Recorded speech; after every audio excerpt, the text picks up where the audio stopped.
안녕하세요. 말씀과 함께 새롭게 오는 소망의 아침입니다. 에버렛 웨딩턴은 주님의 은혜와 능력은 무릎을 꿇고 손 벌리고 그분의 사랑과 자비와 은총을 받아들이고자 하는 이에게 임한다라고 이야기합니다.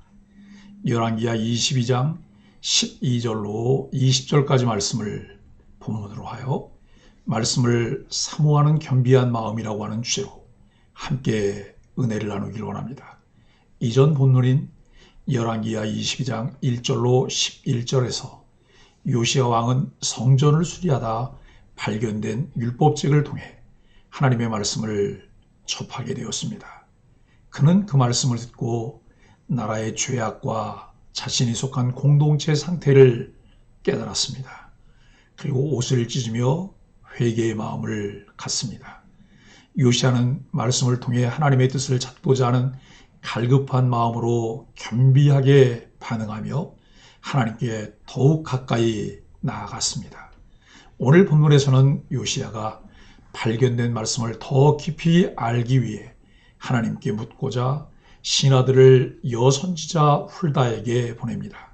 하나님은 훌다를 통해 심판의 경고와 함께 요시야에게 은혜의 말씀을 주십니다. 이 과정을 통해 우리는 말씀을 사모하는 겸비한 마음이 하나님 앞에서 어떤 은혜와 복을 가져오는지 배울 수 있습니다. 열왕기하 22장 12절로 20절에서는 요시야가 율법책의 내용을 하나님께 묻고자 대제사장 hil기야와 서기관 사반을 비롯한 지도자들을 여선지자 훌다에게 보냅니다. 훌다는 유다 백성이 하나님을 떠나 다른 신을 섬겼기에 하나님의 진노가 임할 것이라고 전합니다. 그러나 하나님 앞에서 겸손히 회개한 요시야에게는 심판의 날을 보지 않게 하시겠다는 은혜의 말씀을 주십니다. 요시야의 겸비한 마음에 하나님의 긍휼을 베풀어 주십니다. 12절로 14절에서 요시야는 율법 내용을 확인합니다. 요시야는 율법책의 내용이 하나님 앞에서 얼마나 심각한지를 깨달았습니다.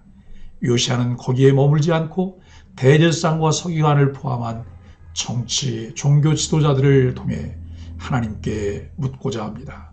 그가 질문한 대상은 여선지자 훌다였는데 훌다는 예복을 관리하는 하급 관리의 아내였지만 당시 왕도 신뢰할 만큼 존경받는 선지자였습니다.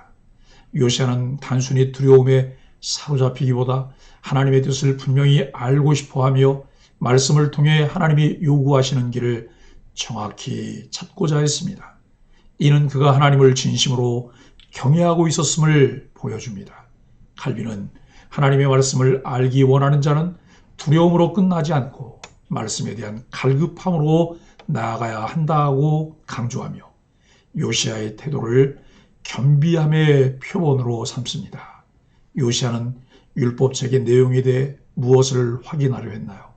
말씀을 통해 깨달은 하나님의 뜻을 알고 싶을 때 나는 어떤 방법을 취하고 있나요? 15절로 20절에서 훌다가 전하는 하나님의 말씀을 듣습니다. 훌다는 하나님께서 요시야에게 주신 메시지를 전합니다. 먼저 유다의 죄악으로 인해 심판이 임할 것임을 경고합니다. 하나님은 유다 백성이 그물을 버리고 다른 신을 섬긴 종교적 실패와 불의한 행위를 저지른 윤리적 실패에 대해 진노하셨습니다. 그러나 하나님은 요시야의 겸비한 마음을 귀히 보시고 그에게 은혜를 베푸십니다. 요시야는 자신의 시대에 하나님의 심판을 보지 않을 것이라는 위로의 말씀을 받습니다.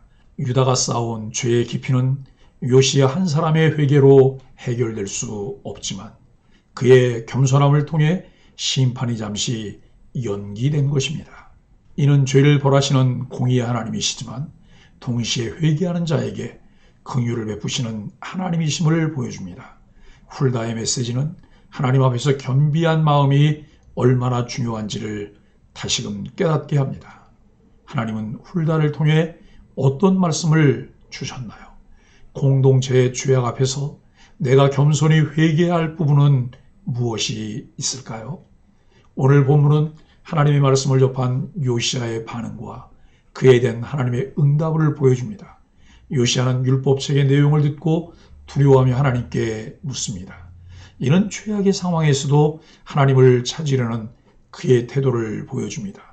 성경에서 하나님을 찾는 자는 심판 중에서도 긍휼을 얻는 경우가 많습니다. 요시야는 말씀 앞에 서서 회개할 줄 알았고 그로 인해 하나님의 긍휼을 입을 수 있었습니다. 요시야의 이야기는 오늘 우리에게도 교훈을 줍니다. 말씀을 읽고 듣는 것으로 끝나지 않고 그 말씀을 마음으로 받아들이고자 하는 태도, 그 말씀을 통해 자신의 죄를 직면하고 회개하는 자세가 중요합니다. 아브라함 카이퍼는 하나님은 말씀 앞에서 겸비한 자에게 은혜를 주신다고 말하며 말씀 앞에서 자기 죄를 돌아보는 자세의 중요성을 강조했습니다.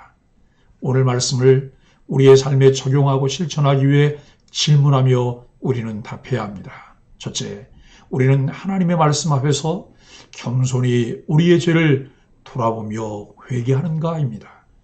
둘째, 우리의 가정이나 공동체의 죄악 앞에서 우리부터 회개하며 하나님께 나아가는 신앙의 모험을 보이고 있는가라고 하는 것입니다. 셋째는 하나님께서 주신 말씀에 대해 갈급함을 가지고 그것을 우리의 삶에 적용하려 노력하고 있는가입니다. 사랑하는 소망의 가족 여러분, 겸비한 마음으로 말씀 앞에 서는 자가 하나님의 은혜를 입습니다. 또 다른 관점으로 본다면 하나님의 은혜를 입을 때 겸비한 마음으로 하나님 말씀을 받습니다. 요시야는 율법책을 통해 하나님의 뜻을 발견하고 그 말씀을 사모하는 겸비한 마음으로 하나님께 나아갔습니다.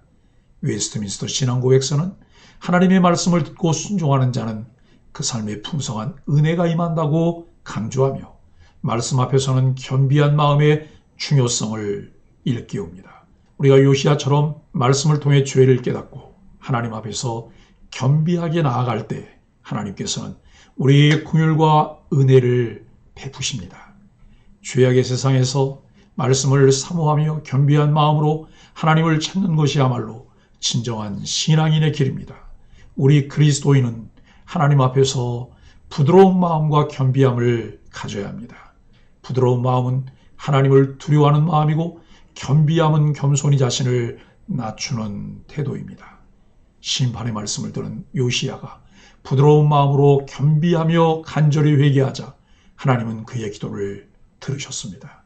하나님은 겸손한 자의 회개를 기쁘게 받으십니다.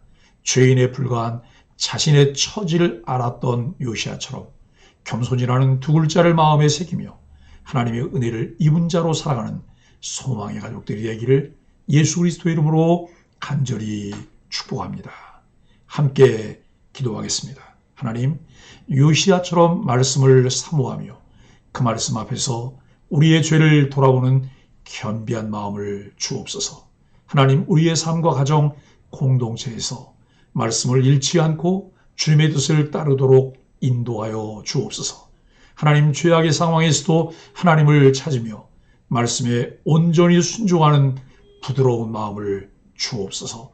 예수님의 이름으로 간절히 기도합니다. 아멘.